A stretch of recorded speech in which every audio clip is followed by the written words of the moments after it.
Saya ingat dulu, rumah saya kan dulu kebakaran 2007 ya, 2007. Waktu itu suasana, waduh seperti kayak perang lah gitu. Sebelah sono rumah cemong, sebelah sono cemong. Udah gitu kan kejadiannya waktu itu kan mau lebaran mau 9 hari lagi. Nah itu kalau nggak salah pas mau tahun baru, begitu pas mau tahun baru kan dar-der tuh banyak petasan di sini. Wah udah persis kayak orang perang deh. Kayak kampung ini kayak habis diserbu sama negara lain. Wah saya bingung. Akhirnya saya bingung. Aduh ini kalau begini terus kapan bisa ngebangun nih. Gue rumah begini nih hancur. Kebetulan teman saya waktu itu ada deh belum pindah. Dia datang ngobrol sama saya. Pi kita cari paranormal yuk. Ngapain saya bilang. Siapa tahu dia bisa ngasih kita jalan lu dapat duit kan bisa bangun rumah. Dia bilang gitu. Ya benar juga ya. Tapi kira-kira nyimpangan nih terlalu pesugihan. Gue nggak mau. Gue mendingan gue miskin. Gue bilang ngapain nyari pesugihan gitu. Gue mah mendingan gembel pesugihan. Lu kira efeknya nggak bahaya lo? Bukan. Dia bilang bukan pesugihan. Ya udah kalau emang bener lu tahu dari mana? Gue bilang. Ya dia bilang, yaudah gue dengar aja di sono ada pesantren daerah Sukabumi. Wow. Ya udah, berangkat tuh sama dia.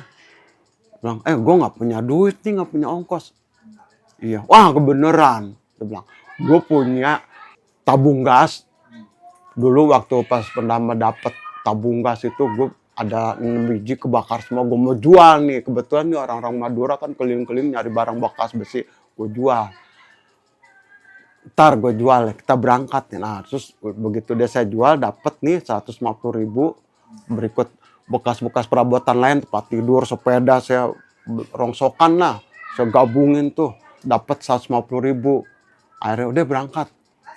Begitu berangkat saya cari sampai ketemu nih. Pesantren bener, berarti kan kalau pesantren nggak pesugihan, ya nggak kiai gitu kan. Saya masuk, saya lihat suasananya. Wah, ruangannya bau-bau harum-harum ini nih. Bau-bau minyak-minyak mistik nih. Wah, suasananya. Ada ruang tunggu. Ini sih memang kerjaannya nih kayak gini. So, ada ruang tunggu, ada ruang khusus di dalamnya. Saya nunggu 1 jam, nunggu kiainya katanya lagi sholat dulu. Katanya. Begitu udah selesai, udah. Giliran saya masuk, yang pasien lain juga ada. Saya masuk, saya ditanya. Ada keperluan apa, Bang? Ini ada adik sini. Ini Pak Kiai, ya barangkali Pak Kiai bisa tolong saya gitu kan, bisa bantu saya. Kenapa? Saya habis kena musibah Pak Kiai, habis kebakaran. Oh jadi ya barangkali Pak Kiai bisa ngasih jalan kan, nanti saya dapat duit nih, saya bisa bangun rumah, saya bilang gitu. Oh iya. Saya cerita deh pokoknya bla bla bla bla, sampai cerita panjang lebar. Gimana supaya dia kesian gitu kan. Ya namanya saya ngarang-ngarang aja deh. Saya ngarang-ngarang. Teman saya bingung ngedenger saya cerita. Pi, lu bisa aja ngarang lu. Ya biar tenang aja supaya dia kita kesian kan. Sampai tuh kita dikasih yang istimewa amalan gitu kan. Biar cepet kan gitu. Udah gitu. Ya udah dikasih nih. Kamu bawa ini ya, dikasih lilin tuh sama menyan. Ini menyan, nanti kamu makan ya. Menyan kamu makan separuh, terus separuh lagi kamu rendam di air, terus kamu mandi. Habis mandi nanti kamu cari tempat yang bersih, kamu bakar lilin. Nanti bakar lilin, kamu diam situ sila. Nah kamu baca deh tuh. Nah, terus gimana Kiai? Ya kamu liatin lilin itu, gitu. Ambil baca, emang saya lihat lilinnya kecil. Saya lihat lilin kecil, segini. Nggak lilin yang di warung yang panjang putih, ada lilitannya tulisan Arab gitu, apalah. Saya bakar, saya pelototin. Mana dia jin? Saya pikir, kok jinnya kagak nongol gitu kan. Saya bingung, sampai tulin habis. Wah. Apa ini nggak datang apa karena kurang yakin, apa karena kurang konsentrasi. Kalau dibilang kurang yakin, saya yakin dong. Kalau saya datang kan berarti kan saya yakin ya, butuh saya. mungkin kurang konsen. Nah kurang konsennya kan rumah saya kok takut sama tikus. Terus saya lagi ini, saya bangunin, saya mikir, wah tikus datang kemarin, gue bingung nih, urusan kacau nih. Tapi namanya habis kebakaran kan nggak mungkin ada tikus kan, mungkin habis semua tuh tikus kebakar. Saya bingung, mana nih. Terus saya pikir lagi, wah gue liatin lilin jin yang nongol. Terus saya keliling, saya lihat tembok, ada ngintip nggak nih? Terus saya pikir, ntar gue lagi liatin lilin, ada ngintip.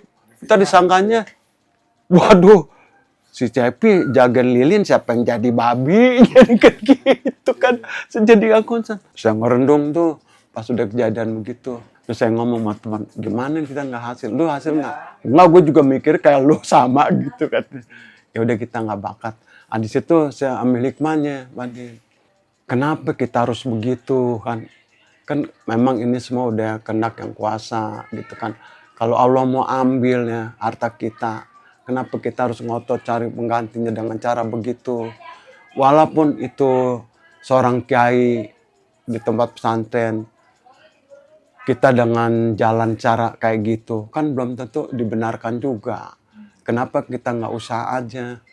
Kan takutnya itu, kita kan nggak tahu itu haram atau enggak, diredoi apa enggak sama yang kuasa. Walaupun memang itu ada seorang kayak ngasih.